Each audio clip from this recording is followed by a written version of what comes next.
Pensemos en un péndulo. Pues bien, durante más de un siglo, la economía de Perú ha sido justo eso, un péndulo que ha ido de un extremo a otro, pero de forma, bueno, bastante violenta. Hoy vamos a meternos de lleno en ese viaje, un viaje espectacular lleno de auges, de caídas y de giros radicales, que al final definen al Perú que conocemos hoy. Y para empezar, vamos a ir directos al grano, ¿no? A la pregunta del millón, la que de verdad enmarca toda esta historia. Es una paradoja que lleva décadas trayendo de cabeza a los economistas y que es, vamos, la clave para entender el caso peruano. Y ojo, no es una idea nuestra. El propio autor de la fuente en la que nos basamos, Enrique Cornejo Ramírez, lo deja muy claro. La idea es fundamental. Tener un montón de recursos naturales como los que tiene Perú no es para nada una garantía de prosperidad. No es tan fácil como parece. Vale, para guiarnos en este viaje vamos a usar dos conceptos, dos ideas clave. Por un lado está la promesa, una idea que viene del historiador Jorge Basadre y que habla de ese potencial inmenso que siempre ha tenido el país. Y por otro, el péndulo, que es la metáfora perfecta para describir esos vaivenes tan bestias en su política económica, de abrirse al mundo por completo a cerrarse en banda. Venga, pues empezamos el viaje. Nos vamos a principios del siglo XX. En esa época, la economía peruana era básicamente una montaña rusa de auges y caídas. ¿Y qué la definía? Pues casi al 100% la riqueza que salía de su tierra, sus materias primas. Pero ojo, que antes de que empezara cualquier auge, hubo una catástrofe en toda regla. La Guerra del Pacífico tuvo un impacto, devastador. La economía se contrajo un tercio. Y lo que es realmente increíble es que Perú tardó la friolera de 23 años, hasta 1902, solo para volver a los niveles de producción que tenía antes de la guerra. Imaginen el golpe. Una vez que consiguió recuperarse, la economía dependía de muy poquitas cosas, de un puñado de productos estrella. Estaba el famoso algodón tanguis, el caucho del Amazonas, minerales como el cobre y la plata. Claro, ¿qué pasa con esto? Pues que esta dependencia total significaba que el destino del país estaba atado, pero bien atado, a los caprichos de los precios mundiales. Si subían, genial. Si bajaban, desastre. Y fíjense qué cambio. En solo 30 años, el mapa del comercio peruano se dio la vuelta por completo. En el año 1900, el socio principal era el Reino Unido. Para 1930, Estados Unidos no es que lo hubiera superado, es que ya dominaba por completo la relación comercial. Vamos, un reflejo clarísimo de cómo estaba cambiando el poder económico en el mundo. Y de repente, ¡zas!, el péndulo giró hacia el otro lado. Llegamos a mediados del siglo XX, y una nueva idea se extiende por toda América Latina. Había que mirar hacia adentro. La nueva prioridad era proteger la industria nacional, costase lo que costase. A este modelo se le llamó industrialización por sustitución de importaciones, o ISI por sus siglas. La lógica, en teoría, era sencilla. Vamos a poner unos aranceles altísimos y un montón de controles para que lo de fuera sea muy caro, y así las industrias de aquí, las locales, puedan crecer sin que nadie les haga la competencia. ¿Y esto en la práctica cómo era? Pues era una locura. Vean este laberinto burocrático. Esto es lo que hacía falta para hacer una simple importación en 1988. 7 pasos, un montón de instituciones distintas, sellos, inspecciones.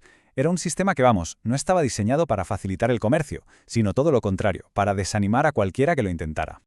Y, cómo no, el péndulo volvió a oscilar, pero esta vez con una fuerza que no se había visto nunca. Los años 90 trajeron un cambio tan radical, tan rápido, que se le acabó conociendo simplemente como el shock. Claro, este cambio en Perú no pasó porque sí, en una burbuja. Pensemos, cae el muro de Berlín, se disuelve la Unión Soviética, y de repente surge un nuevo consenso mundial, el famoso Consenso de Washington. Era como una receta de políticas de libre mercado para todo el mundo. El planeta estaba cambiando a toda velocidad y Perú se preparaba para subirse a esa ola. El término que se usó fue terapia de shock.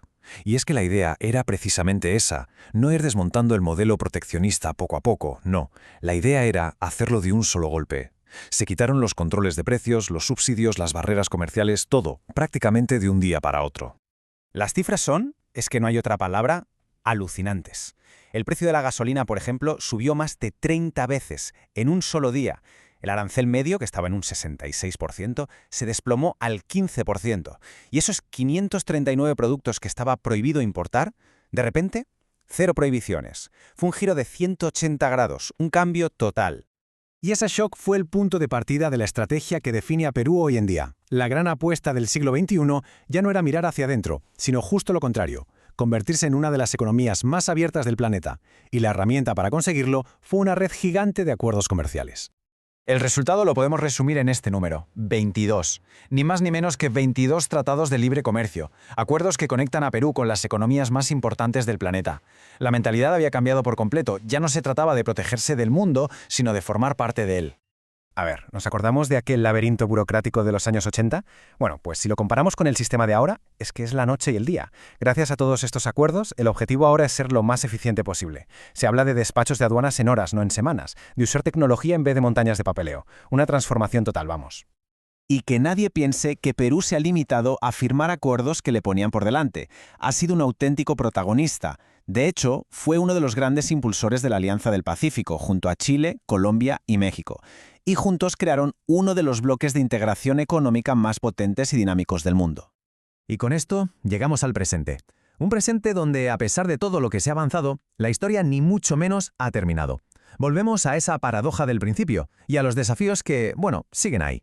Fíjense, ya en el año 2000, la Organización Mundial del Comercio lo estaba diciendo. Por un lado, felicitaron a Perú por todas sus reformas de apertura, pero por otro le dieron un toque de atención.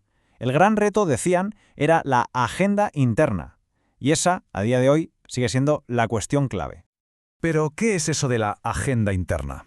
Pues es probablemente el mayor desafío de todos. Perú consiguió abrir de par en par las puertas al comercio mundial, pero el verdadero reto, el de ahora, es asegurarse de que toda la riqueza que entra por esas puertas no se quede arriba, en manos de unos pocos, sino que baje y llegue de verdad a toda la población. Y terminamos con una pregunta que lo resume todo. Perú ha demostrado tener una capacidad increíble para adaptarse, para transformar su economía de formas radicales. La gran incógnita, la pregunta para el futuro es, ¿será capaz de cumplir por fin esa promesa de la que hablaba el historiador Basadre? ¿Podrá hacer que la prosperidad que viene del comercio, esta vez sí, llegue a todos y cada uno de sus ciudadanos?